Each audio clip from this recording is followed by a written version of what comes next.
There's a secret most people don't talk about. The more chosen you are, the more you'll be attacked in private. And one of the biggest battles chosen ones face is lust. Yes, the deep desire for sexual pleasure, fantasy, and connection that seems to come out of nowhere. Even while you're praying, even after reading the Bible, even right after worship. Why? Let's break it down clearly, one reason at a time. Reason number 1. You are built for deep connection. You are not like everyone else.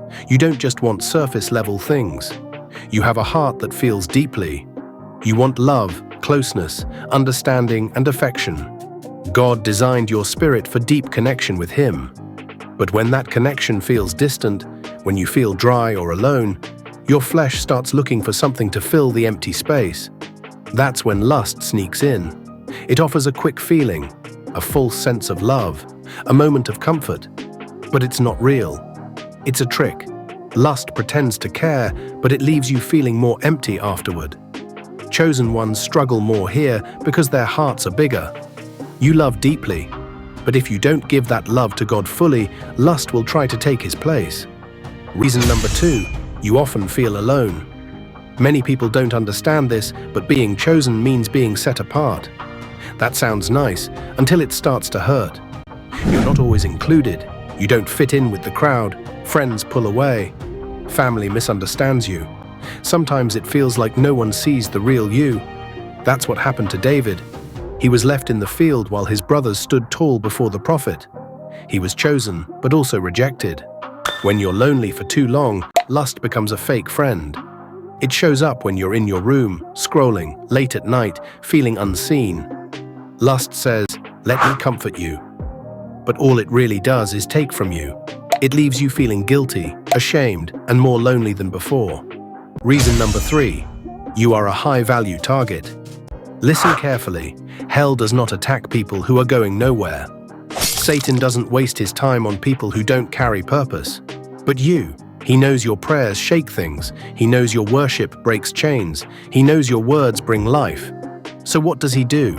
He sends lust, at the right time in the right way, to trap you, to distract you, to delay your progress. He studies your patterns. He knows when you're tired, hungry, bored, or angry. And then, bam, lust appears. Through your phone, in your dreams, through a memory, through someone from your past. It's not random, it's a setup. But here's the good news. When you understand that you're a target, you can start fighting like a soldier. You stop playing with sin. You stop thinking it's just a small struggle. You wake up and you fight back. Reason number 4, your gift stirs spiritual warfare. The closer you get to walking in your purpose, the more attacks you'll face.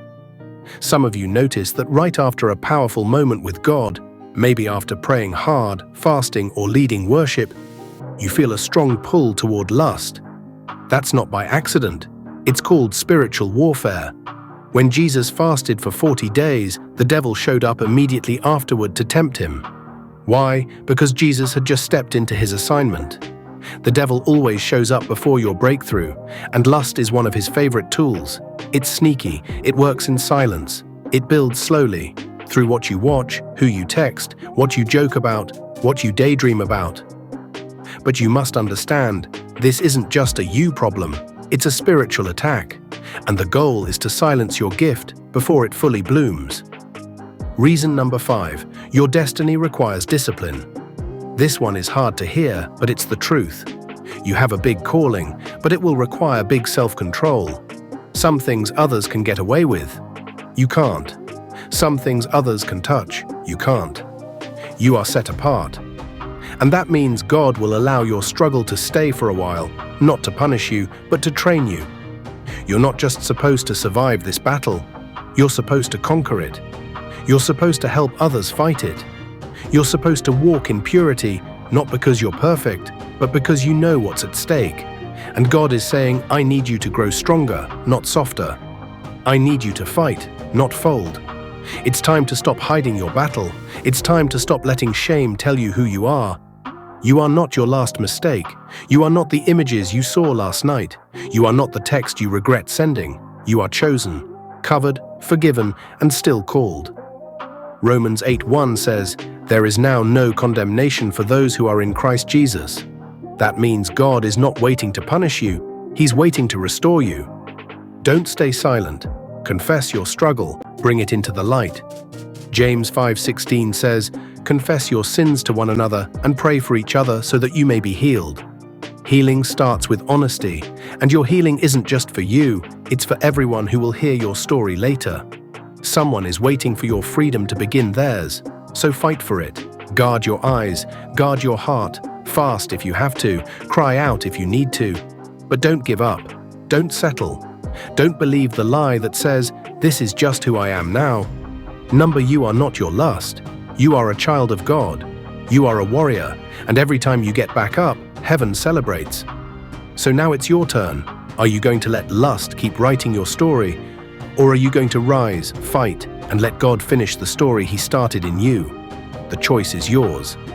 But know this, when a chosen one finally breaks free, the devil loses more than just one soul. He loses a soldier, a testimony, a chain breaker. So stand up, clean your face, walk in grace, and fight again. If this message spoke to your heart, don't keep it to yourself. Like the video to support the mission, share it with someone who needs this word today, and subscribe to the channel so you never miss a moment of truth, healing, and spiritual growth. Your support helps spread the light. Stay strong, stay faithful, and keep walking in purpose. God bless you.